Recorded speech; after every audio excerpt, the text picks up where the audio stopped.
Mes parents ont fait un voyage de luxe avec l'argent de mon oncle, puis m'ont mis à la porte en disant « Je ne suis pas de la famille », jusqu'à ce que ce qu'il a révélé les fasse regretter. Je suis Lisa, une femme de 34 ans vivant à Seattle, Washington, et travaillant comme chef de projet dans une entreprise de technologie.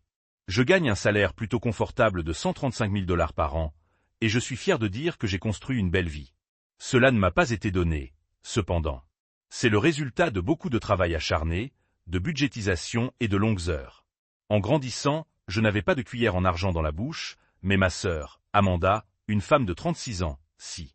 C'est ce qu'on appelle la fille en or de la famille. Littéralement, elle est blonde, pétillante et a toujours été le centre d'attention. Mes parents, Anne et Mike, l'ont traitée comme si elle était la seconde venue, et honnêtement, je pense que sa blondeur y est pour beaucoup. Je sais que ça paraît ridicule, mais ils ont toujours eu cette idée bizarre qu'être blonde la rendait spéciale. Amanda a eu une vie parfaite en grandissant. Elle n'a jamais eu à travailler pour quoi que ce soit. Mes parents ont payé ses frais de scolarité, lui ont acheté une voiture et l'ont même aidé à verser la compte pour sa première maison. Pendant ce temps, j'ai choisi une autre voie. J'ai travaillé à temps partiel pendant mes études, je vivais grâce à des bourses et je peinais à payer mon loyer et mes factures. Quand j'ai obtenu mon diplôme, je n'avais aucune dette, mais beaucoup d'épuisement. Oncle Robert, le frère de ma mère, était l'une des seules personnes à avoir remarqué à quel point je travaillais dur. C'est un millionnaire autodidacte qui a bâti son empire immobilier à partir de rien. Il n'a jamais eu d'enfant, il a donc toujours été très généreux avec notre famille. C'est le genre de gars qui croit qu'il faut travailler pour ce qu'on a, donc même s'il soutenait Amanda et mes parents financièrement, il respectait le fait que je fasse mon propre chemin. Amanda et son mari, Brian, mènent une vie glamour, mais tout n'est que poudre aux yeux. Le plus drôle, c'est que le compte Instagram d'Amanda est rempli de photos soigneusement sélectionnées de leurs vacances, de Noah, de mes neveux, d'événements scolaires privés et de dîners coûteux au restaurant, mais si vous levez le rideau, tout cela appartient à l'oncle Robert. Elle et Brian n'ont pas de vrai travail. Brian est techniquement dans la vente, mais il est au mieux médiocre, et Amanda n'a jamais travaillé de sa vie. Elle se dit maman à temps plein, mais soyons réalistes, elle a une nounou. Mes parents, eux aussi, sont entièrement financés par l'oncle Robert. Ils vivent dans une jolie résidence pour retraités en Arizona, et leurs factures médicales et leurs dépenses mensuelles sont couvertes par lui. Mon père a passé la majeure partie de sa vie comme ouvrier d'usine et ma mère était enseignante, donc ils n'ont jamais vraiment épargné pour leur retraite. Ils ne semblent pas culpabilisés de compter sur l'oncle Robert, même s'ils agissent comme si c'était leur droit de naissance. Oncle Robert m'a dit un jour, « Lisa, tu es la seule dans cette famille à savoir ce que signifie voler de ses propres ailes. » Ça m'a fait énormément de bien, car j'avais l'impression que quelqu'un comprenait enfin mes difficultés. Je sais qu'Amanda m'en veut d'avoir ce genre de relation avec lui, mais la vérité, c'est qu'elle ne survivrait pas sans lui. Je n'attends rien de mes parents et, honnêtement, ça me va. C'est juste difficile de les voir constamment se plier au désir d'Amanda, tout en se faisant passer pour une sainte parce qu'elle dépense de l'argent qui n'est même pas le sien. Le plus exaspérant, c'est qu'Amanda se comporte comme si elle était meilleure que moi. Elle étale constamment son style de vie, fait des remarques désobligeantes sur le fait que je travaille trop ou que je ne sais pas profiter de la vie, mais en vérité, je suis heureuse. Ma vie n'est peut-être pas aussi clinquante que la sienne, mais elle est réelle et m'appartient. Parfois, je me demande si Amanda réalise sa chance. Je ne pense pas qu'elle ait jamais vraiment eu à lutter, et ça se voit dans sa façon de me mépriser parce que je suis autonome. Elle pense réussir dans la vie, mais je ne vois que quelqu'un qui dépend complètement des autres. Bref, j'adore oncle Robert, mais faire partie de cette famille peut sembler une lutte acharnée. Et ce Noël, disons simplement que les choses ont atteint un point de rupture. Alors, chaque Noël, oncle Robert offre à la famille ce grand voyage de luxe. C'est quelque chose que nous faisons depuis des années et, je ne vais pas mentir, c'est agréable. Pendant quelques jours, nous séjournons dans des hôtels de luxe, mangeons des plats délicieux et nous nous entendons parfois bien. Oncle Robert aime se donner à fond et, honnêtement, je pense que c'est sa façon de garder la famille unie, puisque nous vivons tous dans des états différents. Cette année, il a choisi une station de ski à Aspen. Je ne suis pas un grand skieur, mais j'étais tout de même enthousiaste parce que, allez, Aspen en décembre est magnifique. De plus, ce n'est pas comme si je partais en vacances de luxe tous les jours. Oncle Robert a confié à Amanda la responsabilité des réservations, ce qui, avec le recul, était l'erreur numéro 1, mais il lui a toujours fait confiance pour gérer ces choses, probablement parce qu'elle n'a rien d'autre à faire et beaucoup de temps libre. J'ai pensé proposer mon aide, mais je ne voulais pas marcher sur les pieds de qui que ce soit. Amanda adore être la planificatrice parce que ça lui donne une excuse pour s'attribuer le mérite de tout, même si elle réserve juste des trucs avec l'argent d'oncle Robert. Je me suis demandé quel était le pire qui pouvait arriver. Bref, j'ai réservé mon vol et je suis arrivé à Aspen un peu plus tard que tout le monde à cause du travail. Mon entreprise avait une échéance importante pour un projet, j'ai donc dû tout boucler avant de partir. Je suis arrivé à la station vers 16 heures, traînant ma valise dans la neige. L'endroit était magnifique, des montagnes enneigées, de petits chalets douillettes et des guirlandes lumineuses partout. On aurait dit un film de Noël. Le pavillon principal était encore plus incroyable. Une immense cheminée en pierre, des plafonds voûtés et des baies vitrées avec vue sur les montagnes. Des familles se prélassaient au coin du feu avec un chocolat chaud, des couples revenaient des pistes et tout le monde semblait passer un excellent moment.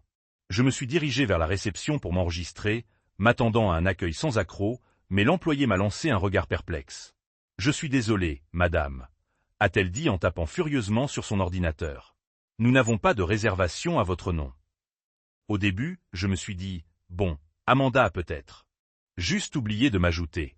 Les erreurs arrivent. Mais non, Amanda ne l'a pas oublié. Elle l'a fait exprès. Dès qu'elle est entrée dans le hall, j'ai su que j'allais recevoir un commentaire suffisant, passif et agressif. Amanda avait toujours eu cette façon de transformer n'importe quelle situation en une occasion de se sentir supérieure. Et cette fois-ci, c'était pareil.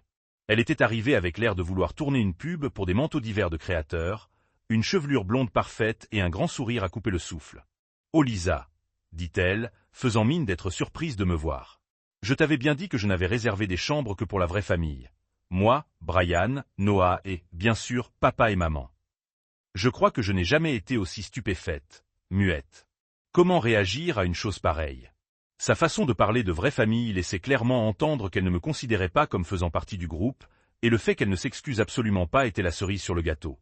J'ai jeté un coup d'œil à mes parents, espérant qu'ils interviendraient et diraient quelque chose, mais ils ont évité le contact visuel, gênés, mais pas assez pour réagir. Amanda a continue. Bien sûr, elle ne sait jamais s'arrêter, mais on est tellement indépendant, pas vrai? Elle a dit de cette fausse voix doucereuse qu'elle utilise quand elle fait semblant d'être gentille, mais en réalité, elle se moque de toi. Je suis sûr que tu peux trouver quelque chose à proximité. Puis elle a ri comme si toute cette situation était une sorte de blague. Je pouvais sentir mon visage devenir rouge, mais je n'allais pas la laisser me voir contrariée. J'ai appris au fil des ans qu'Amanda aime faire sentir les gens petits, et la meilleure façon de la gérer est de faire comme si elle ne vous dérangeait pas. Alors j'ai pris une grande inspiration, je me suis forcé à sourire et j'ai dit « Très bien, profite de tes vacances ». Puis j'ai attrapé ma valise et je suis sorti. En quittant le hall, je pouvais sentir le regard suffisant d'Amanda dans mon dos. Elle pensait probablement avoir gagné, qu'elle avait réussi à m'humilier, et peut-être qu'elle l'avait fait un peu, mais je n'allais pas la laisser gâcher mon voyage. La vérité, c'est que ce n'était pas la première fois qu'Amanda faisait quelque chose comme ça. Elle a toujours été la reine de l'exclusion. Que ce soit en oubliant par mégarde de m'inviter à un dîner de famille ou en omettant systématiquement de me parler de projets avant qu'il ne soit trop tard pour moi. C'est comme si elle tirait une satisfaction malsaine de me rappeler qu'à ses yeux, je n'ai pas ma place. Et mes parents? Ils l'ont toujours laissé faire. Ils l'ont traitée comme si elle ne pouvait rien faire de mal, et ça n'a pas changé. Au contraire, ils sont devenus plus conciliants en grandissant. Ils disent des choses comme « Oh, c'est juste Amanda » ou « Elle ne le pensait pas comme ça », comme si ces actes n'avaient pas de réelles conséquences. Mais ça, c'était différent. Ce n'était pas juste un dîner ou une réunion informelle. C'était Noël, une tradition familiale, et elle m'a délibérément laissé de côté, sachant pertinemment combien ça ferait mal. Quand je suis sorti, j'étais furieux. L'air froid me frappait le visage, mais ça ne m'a pas rafraîchi. J'ai sorti mon téléphone et j'ai commencé à chercher des hôtels à proximité, déterminé à trouver un autre endroit où dormir. Je n'avais pas l'intention de retourner en rampant chez Amanda ou chez mes parents pour quémander un endroit où dormir.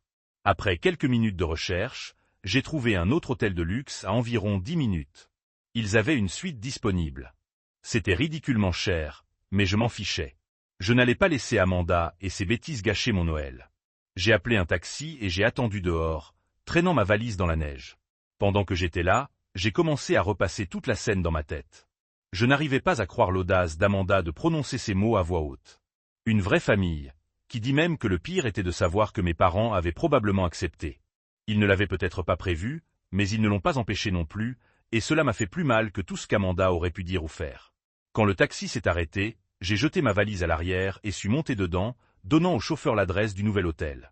Alors que nous roulions dans les rues enneigées d'Aspen, j'ai commencé à me sentir un peu mieux. Le nouvel hôtel était magnifique. Honnêtement, il aurait même pu être plus joli que l'original. Il avait une ambiance élégante et moderne avec des baies vitrées, un hall d'entrée géant, un sapin de Noël et une piscine chauffée digne d'un magazine de voyage. Ma suite était incroyable. d'immenses fenêtres donnant sur les montagnes, une cheminée et une baignoire profonde dans laquelle j'avais déjà prévu de passer la moitié de la nuit une fois installé. J'ai commencé à me dire que je n'avais pas vraiment envie de passer Noël seul. Enfin, ne vous méprenez pas, j'aime ma propre compagnie, mais c'était Noël et je voulais être entouré de gens que j'appréciais vraiment. C'est là que je me suis souvenu de mes deux meilleures amies, Sarah et Rachel. Sarah et Rachel sont le genre d'amis dont tout le monde a besoin. Le genre de personnes prêtes à tout laisser tomber pour vous quand vous êtes dans le pétrin et qui savent toujours vous remonter le moral. Aucune d'elles n'avait de grands projets pour Noël cette année. La famille de Sarah était sortie de la ville et Rachel venait de rompre et n'était pas d'humeur à faire la fête. J'ai d'abord appelé Sarah. « Salut, alors, que dirais-tu de passer Noël à Aspen ?» Elle a ri. « Tu es sérieux ?»« Sérieux. » J'ai dit, « J'ai une suite dans un hôtel incroyable et je ne veux pas passer les fêtes toute seule. Viens faire un tour. » Sarah n'a même pas hésité. « Je suis partante, je vais chercher Rachel et on arrive dès que possible. » Plus tard dans la journée, ils sont arrivés et c'était comme si un poids avait été enlevé de mes épaules. On s'est serré dans les bras, on a fait le point, puis on s'est mis au travail, transformant la suite en notre refuge de Noël personnel. La première chose qu'on a faite a été de commander au room service. Je parle de tout, hamburgers, frites, desserts, tout ce qu'il faut. Ensuite, on a décidé d'essayer le jacuzzi, qui s'est avéré être l'expérience la plus relaxante de ma vie. L'hôtel avait une immense piscine extérieure avec jacuzzi qui surplombait les montagnes. La vapeur montait dans l'air froid de la nuit et, pour la première fois ce jour-là, j'avais vraiment l'impression d'être en vacances. Pendant qu'on était dans le jacuzzi, on a commencé à discuter de toute la situation avec Amanda. Sarah n'en revenait pas. Elle a même dit « Tu ne faisais pas partie de la vraie famille ». Rachel a secoué la tête. Elle a toujours été une vraie raclée, mais là, c'est un nouveau coup dur. Franchement, mieux vaut ne pas passer Noël avec elle. Il n'avait pas tort. Plus j'y pensais, plus je réalisais qu'être exclu était en fait un mal pour un bien. Au lieu de subir l'attitude d'Amanda et le favoritisme de mes parents, j'ai pu passer les fêtes avec des gens qui se souciaient vraiment de moi. Plus tard dans la soirée, on est rentré dans la suite et on a mis de la musique de Noël à fond. On a dansé en pyjama, on a mangé beaucoup trop de chocolat et on a ri jusqu'à en avoir mal aux côtes. On se serait crus enfants à nouveau, à dormir chez quelqu'un et à ne se soucier de rien d'autre. À un moment, j'ai décidé de poster quelques stories Instagram. Je ne voulais pas être mesquine. Bon, j'ai peut-être été un peu mesquine, mais je voulais qu'Amanda voie que son petit coup n'avait pas gâché mes vacances. J'ai posté une vidéo de nous dans le jacuzzi avec les montagnes en arrière-plan, une autre de nous en train de danser dans la suite et une photo de notre ridicule service en chambre. Effectivement, Amanda a été la première à les voir. Je pouvais presque la sentir fulminer à travers l'écran. La connaissant, elle ne supportait probablement pas l'idée que je passe un meilleur moment qu'elle avec Amanda. Le genre de personne qui adore être au centre de l'attention, alors me voir heureuse et insouciante a dû la rendre folle. Le lendemain matin, nous nous sommes réveillés tard et avons commandé le petit déjeuner au lit. L'hôtel a livré ses plateaux géants de gaufres, d'œufs, de bacon et de jus d'orange fraîchement pressé, et nous avons mangé en regardant des films de Noël ringards. C'était le matin de Noël le plus relaxant que j'ai passé depuis des années. À un moment, Sarah s'est tournée vers moi et m'a dit « Tu sais, c'est peut-être le meilleur Noël que j'ai jamais passé. » Perel. Rachel était d'accord. Pas de drame, pas de stress, juste de bons amis et de la bonne nourriture. On devrait en faire une tradition et, honnêtement, je commençais à ressentir la même chose. Le plus drôle, c'est que plus on s'amusait, moins je pensais à Amanda et à ma famille. Ils étaient probablement de retour au resort d'origine, faisant comme d'habitude, prétendant que tout était parfait, tout en ignorant toutes les fissures en dessous. Pour une fois, je n'avais pas l'impression de rater quelque chose. Ce soir-là, on a décidé de se mettre sur son 31 et d'aller dans l'un des restaurants chics de l'hôtel. La nourriture était incroyable et l'ambiance était chaleureuse et festive. On a parlé de tout, du travail aux relations, en passant par nos projets pour la nouvelle année, et à la fin de la soirée, je me sentais comme une toute nouvelle personne. En retournant à la suite, j'ai réalisé que l'exclusion d'Amanda m'avait en fait offert le plus beau des cadeaux, la chance de passer Noël avec des gens qui comptaient vraiment. Le lendemain matin du début de notre mini-retraite de Noël, je me suis réveillé avec un texto d'oncle Robert. Il disait qu'il voulait qu'on se retrouve pour le petit déjeuner à mon hôtel. J'ai pensé qu'il avait dû entendre quelque chose à propos de ce qui s'était passé dans l'autre lodge, et j'étais à la fois soulagé et nerveux. Oncle Robert ne plaisante pas quand il s'agit de famille, mais je n'étais pas sûr de la façon dont il réagirait à la situation avec Amanda. Quand je l'ai rencontré au restaurant de l'hôtel, il était déjà assis à une table d'angle en train de siroter un café et avait l'air aussi calme et posé que jamais. Oncle Robert est une de ces personnes qui attirent l'attention sans même essayer. Il est vif, direct et semble toujours avoir 10 coups d'avance sur tout le monde. Nous avons échangé les politesses d'usage, mais il est allé droit au but assez rapidement. Alors, Lisa, a-t-il dit en posant sa tasse de café. Que s'est-il passé au lodge? J'ai pris une grande inspiration et lui ai tout raconté, depuis mon arrivée et l'annonce de ma réservation jusqu'au petit discours suffisant d'Amanda sur la réservation de chambre pour la vraie famille. Je n'ai rien édulcoré. Mais j'ai aussi essayé de ne pas paraître trop pleurnichard. J'ai juste exposé les faits. En parlant, j'ai vu l'expression d'oncle Robert changer. Au début, il avait l'air pensif, mais à mesure que je continuais, son visage s'est assombri. À la fin, il secouait la tête, incrédule. J'avais fait confiance à Amanda pour gérer les réservations pour tout le monde, a-t-il dit d'une voix basse et ferme. Je n'arrive pas à croire qu'elle t'ait exclu comme ça. Et tes parents sont restés plantés là à laisser faire. J'ai hoché la tête. En gros.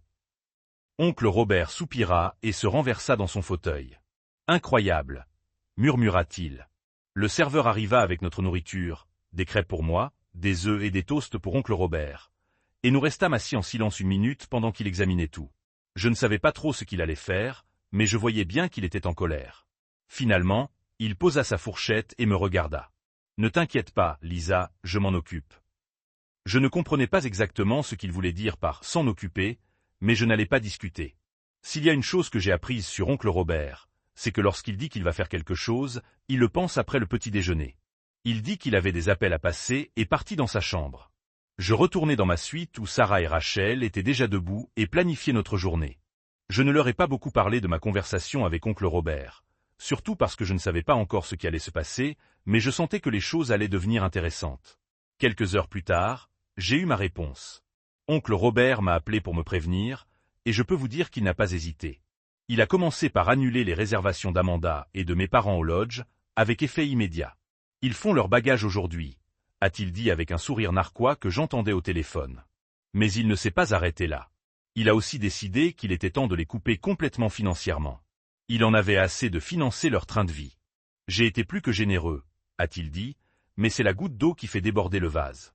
Ils doivent apprendre à se responsabiliser. J'étais abasourdi. Je savais qu'oncle Robert ne tolérait pas les bêtises, mais je ne m'attendais pas à ce qu'il se déchaîne comme ça. En même temps, je ne pouvais m'empêcher de me sentir un peu justifié. Amanda s'en sortait impunément avec son comportement prétentieux depuis des années, et maintenant, ça la rattrapait enfin. Cet après-midi-là, mon téléphone a explosé. D'abord, c'était Amanda. « Lisa, tu es sérieuse ?» a-t-elle crié dès que j'ai décroché. Oncle Robert a tout annulé. Noah pleure et on ne sait plus où. Donner de la tête. J'entendais la panique dans sa voix, mais honnêtement, je ne me sentais pas mal pour elle. C'était elle qui avait tout cherché. Pourquoi n'essaies-tu pas d'être indépendante pour une fois? Ai-je dit calmement avant de raccrocher. Elle a rappelé immédiatement, mais je n'ai pas répondu. Sarah et Rachel non plus, qui riaient de l'audace d'Amanda. Tu la crois? A dit Rachel en parcourant son téléphone. Elle est probablement en train de perdre la tête. Elle le mérite. Sarah a ajouté, peut-être que ça va enfin la faire redescendre. Ensuite, ce fut ma mère. Son ton était un mélange de colère et de désespoir.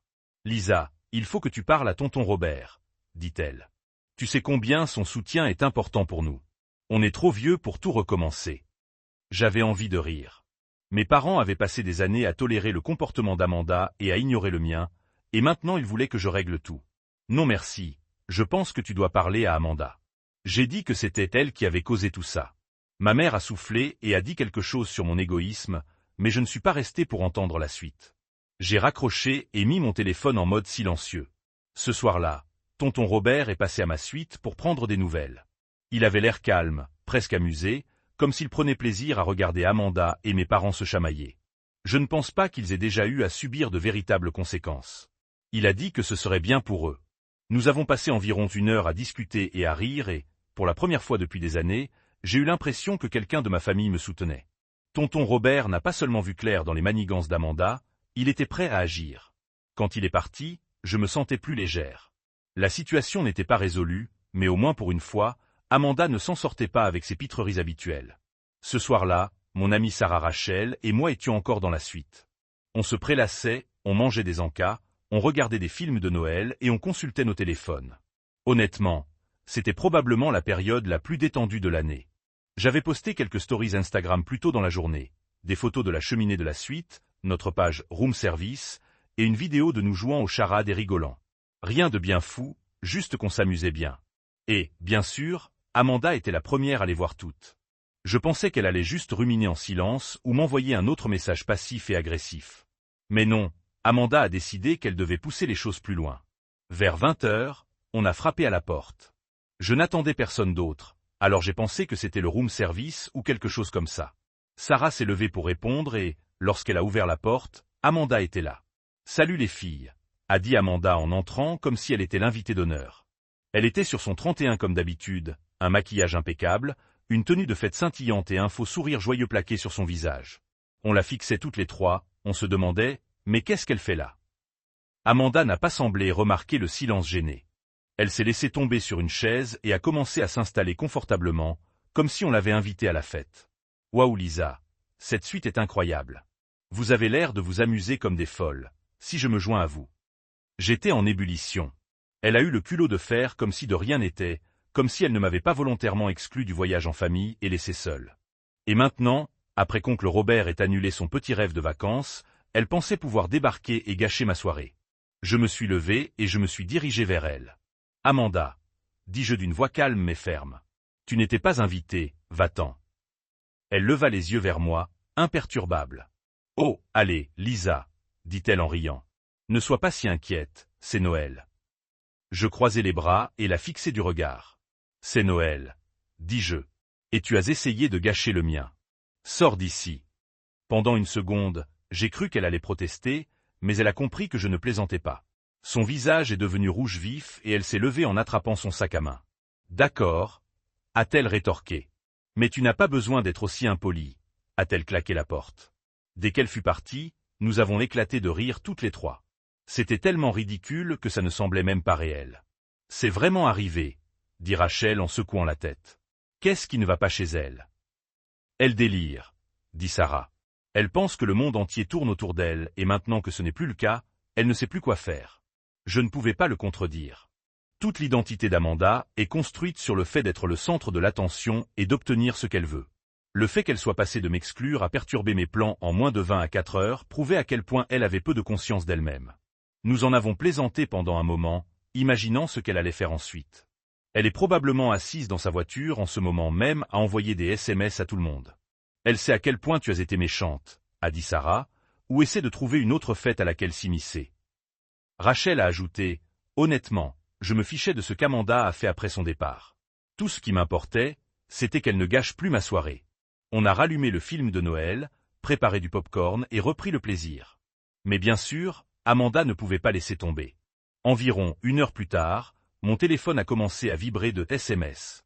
Le premier disait, « Je n'arrive pas à croire comment tu m'as traité après tout ce que j'ai fait pour toi. Voilà comment tu me remercies. » J'ai vraiment ri aux éclats en lisant tout ça. Elle a fait pour moi. Genre quoi? Puis sont arrivés les textos culpabilisants. Noah était tellement excité de te voir à Noël. Il a demandé de tes nouvelles toute la journée, et maintenant il pleure parce qu'il n'a pas pu passer du temps avec sa tante. Comment as-tu pu lui faire ça? Ah oui, la tactique classique du penser aux enfants. Amanda adore utiliser Noah comme un bouclier quand elle a tort. C'est comme si elle pensait que j'oublierais son comportement comme par magie si elle mentionnait son enfant.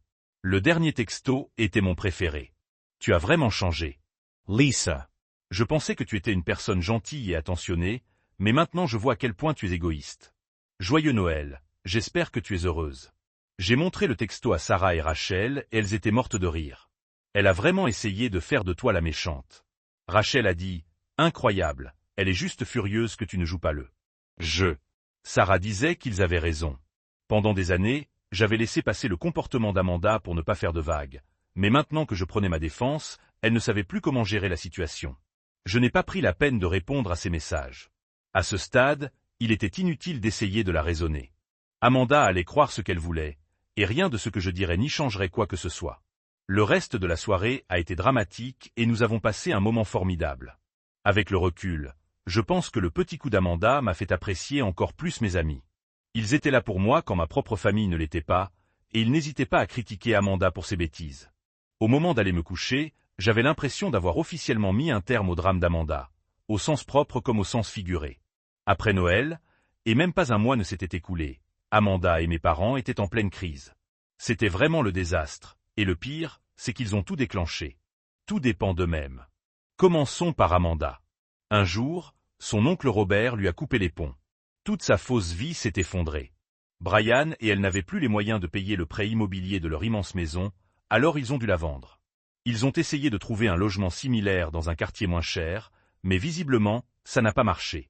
Ils se sont donc retrouvés dans une minuscule maison de location en périphérie de leur ville. Amanda en a fait tout un plat. Elle a dit à qui voulait l'entendre que ce déménagement était temporaire et qu'il serait bientôt remis sur pied. Mais nous savions tous la vérité, ils étaient en train de se noyer. Elle avait déjà atteint le plafond de ses cartes de crédit et sans l'aide d'oncle Robert, elle n'avait plus rien sur quoi se reposer. Noah a dû être retiré de son école privée UP, dont Amanda adorait se vanter, et inscrit à l'école publique locale. Et, bien sûr, Amanda a fait passer cela pour une sorte de martyr. Nous voulons juste que Noah vive une expérience plus concrète. Elle a dit aux gens. Oui, c'est vrai, nous savons tous que c'était parce qu'elle n'avait pas les moyens. Plus de frais de scolarité. Et son Instagram? Totalement silencieux. Voici une femme qui publiait quotidiennement des nouvelles de sa vie parfaite. Sac de créateur, vacances de luxe, événements d'école privée, maintenant plus rien. Le dernier message datait d'avant Noël et la légende était quelque chose de générique comme « Quelle chance de passer les fêtes en famille ». J'imagine qu'il est difficile de sauver les apparences quand on vit en location et qu'on essaie de trouver comment payer les factures. Mes parents n'étaient pas mieux lotis que mon oncle Robert. Leur couper les vivres a été un signal d'alarme. Ils n'avaient rien vu venir sans son allocation mensuelle. Ils n'avaient pas les moyens de rester dans leur résidence de retraite UP en Arizona. Ils ont dû emménager dans un appartement beaucoup plus petit et, croyez-moi, ils n'étaient pas ravis. Ma mère m'a envoyé un long email dramatique sur les difficultés qu'ils avaient rencontrées.